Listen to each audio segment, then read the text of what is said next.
Hello mga kasare, narito ang finale part 1 ng Dirty Linen, kaya simulan na natin. Nang tatakas na sana itong si Leona, naabutan nito ni Mila at habang pinaghahampas niya ito ng hawak niyang baril, dumating si Carlos. Sinabihan si Mila na tumigil na ito. Saktong tatakbo sana itong si Leona, ngunit mabilis tinutukan nito ni Mila ng baril. Dumating si Edan, sinabihan si Mila na ibaba ang baril nito. Tugon naman ni Mila, papatayin niya si Leona. Magbabayad daw ito. Kaya Edan napilitang itutok ang kanyang baril kay Mila habang patuloy na kiusap na ibaba ang baril nito. Buwelta ni Mila paano nagawang kampihan ni Edan ang ina.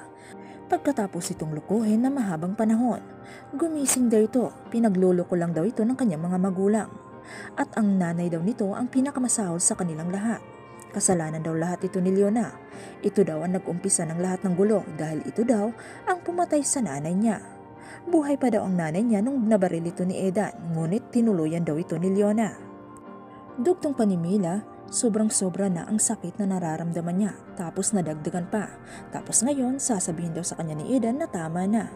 Hindi daw pwede, kailangan magbayad daw ang kanyang mga magulang. Tinanong ni Carlos si Leona kung totoo ba ang mga sinabi ni Mila. Sagot nito, si Carlos ang pinag-ugatan ng lahat. Ito daw ang nagudyok sa kanya kung bakit nagawa niyang patayin si Olivia.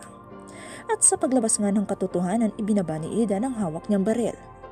Maluhang humingi ng sorry si Leona sa anak, hindi niya daw sinasadya nangyari. Aksidente daw ang lahat. At nang sabihin ni Mila na papatayin niya si Leona, lumapit itong si Edan.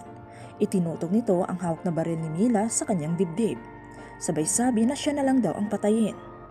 Tugon ni Mila, umalis ito. Kailangan niya daw patayin sila Carlos at Leona.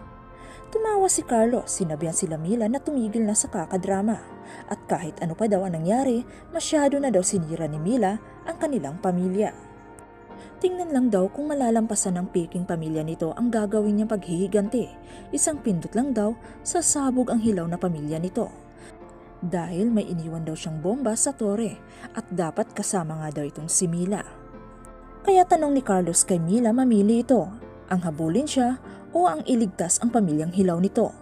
Kaya mabilis tumakbo si Mila pabalik ng tore habang itong si Carlos nagmamadaling sumakay ng kanyang sasakyan para tumakas.